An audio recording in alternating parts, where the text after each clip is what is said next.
வணக்கம், நான் சந்துரு. நாம் இன்னைக்கு முதல்ல வேளாங்கண்ணி மாதா சர்ச் தான் பார்க்க போகிறோம். இது ஒரு கத்தோலிக்க திருத்தலம். தூய ஆரோக்கிய அன்னை பெயரால் கட்டப்பட்டது.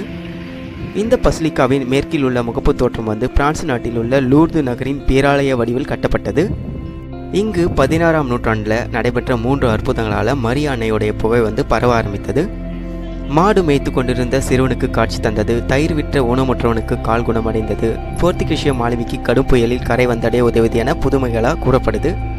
இங்கு விழா நாள் கன்னிமரியாவின் பிறந்த நாளான செப்டம்பர் 8ஆம் தேதி சிறப்பாக நடைபெறும். இங்கு வேண்டுதல் செய்யும் அனைவரின் உடல் மற்றும் உள்ள குறைகளை தீர்ப்பதால் அன்னை ஆரோக்கிய அன்னையாக காட்சியளிக்கிறாங்க. வேளாங்கண்ணி அன்னையை தேடி வரும் அனைவருக்கும் அற்புதங்களை அள்ளித்தரும் அன்பு தாயாக விளங்குறாங்க. நாம் இங்கிருந்து அன்னையை பார்க்க முடியும். உலகத்தில் பல இடங்களில் தோன்றிய அன்னை தமிழகத்தில் வேளாங்கண்ணியில் காட்சி அளித்ததுனால வேளாங்கண்ணி மாதா என்று அழைக்கப்படுறாங்க. இது ஹோலிபாத் பழைய வேளாங்கண்ணி சர்ச்சுக்கு போகும் வழி. இது விடியற்காலை விண்மீன் ஆலயம் மார்னிங் ஸ்டார் சர்ச். இது ஹோலிபாத்தில் இருக்குது. அன்னையின் பெயரால் கட்டப்பட்டது. இந்த சர்ச்சும் பார்ப்பதற்கு மிகவும் அழகாக பிரம்மாண்டமாக காட்சியளிக்குது. மரிய அன்னையை பார்ப்பதற்கு மிகவும் அழகாக இருக்காங்க. உள்ள ஒரு பெரிய ஹாலும் இருக்குது.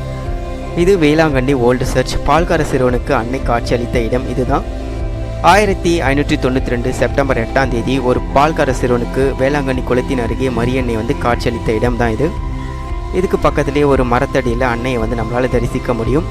இது அவர் லேடிஸ் டேங்க்.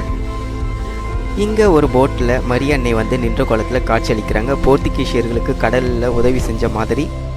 இந்த வேளாங்கண்ணி மாதா ஆலயத்துக்கு நம்ம நுழையும் போதே பிரம்மாண்டமான இயேசுநாதர் சிலை நம்மளை அன்போடு வரவேற்குது. அவ்வளோ அழகாக இருக்குது இந்த இடம் பார்க்குறதுக்கு. இங்கே மரியன்னை கையில் குழந்தை இயேசுவோட காட்சியளிக்கிறாங்க. இதுவும் பார்க்குறதுக்கு ரொம்ப அழகாக இருக்குது. இந்த இடம் குணத்தல மாதா ஆலயம். ஆந்திர பிரதேசத்தில் விஜயவாடாவில் குணத்தலாவில் இந்த ஆலயம் அமைஞ்சிருக்கு. குணத்தல மாதா நம்மளை அன்போடு வரவேற்கிறாங்க. மலை அடிவாரத்தில் குணத்தல மாதாவின் ஆலயமும் மலை மத்தியில் லூர்து அன்னையின் சிலையும் மலை உச்சியில் 18 அடி உயர இயேசுநாதர் அறையப்பட்ட புனித இரும்பு சிலையையும் பார்க்கலாம்.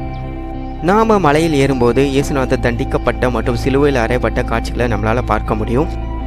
இங்கிருந்து முழு விஜயவாடா சிட்டியும் நம்மளால் பார்க்க முடியும். ரொம்ப பார்க்கறதுக்கு அவ்வளோ அழகாக இருக்குது இந்த இடங்களே. தமிழ்நாட்டில் வேளாங்கண்ணியில் உள்ள ஆரோக்கிய மாதா பேராலயத்திற்கு பிறகு அன்னை மரியாவின் 2வது மிகப்பெரிய வழிபாட்டு தலம் இது என்று நம்பப்படுது. நிறைய குன்றுகளின் மத்தியில் அமைந்துள்ள இந்த குணத்தலா நகரத்தின் மிக உயரமான குன்று இதுதான். இங்கேருந்து இந்திரகிலாத்திரி மலையும் நம்மளால் பார்க்க முடியுது.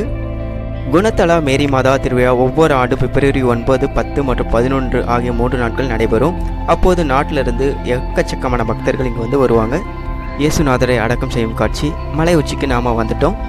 மலை உச்சியில் இருக்கிற இந்த 18 அடி உயர இரும்பு புனித சிலுவையில் இயேசுநாதரை நம்மளால் பார்க்க முடியுது. இயேசுநாதரின் தலைக்கு மேலே சூரிய வெளிச்ச காட்சி ரொம்ப அழகாக இருந்தது பார்ப்பதற்கு. ஓகே, மீண்டும் அடுத்த வீடியோவில் சந்திக்கிறேன். Until bye from Chandru.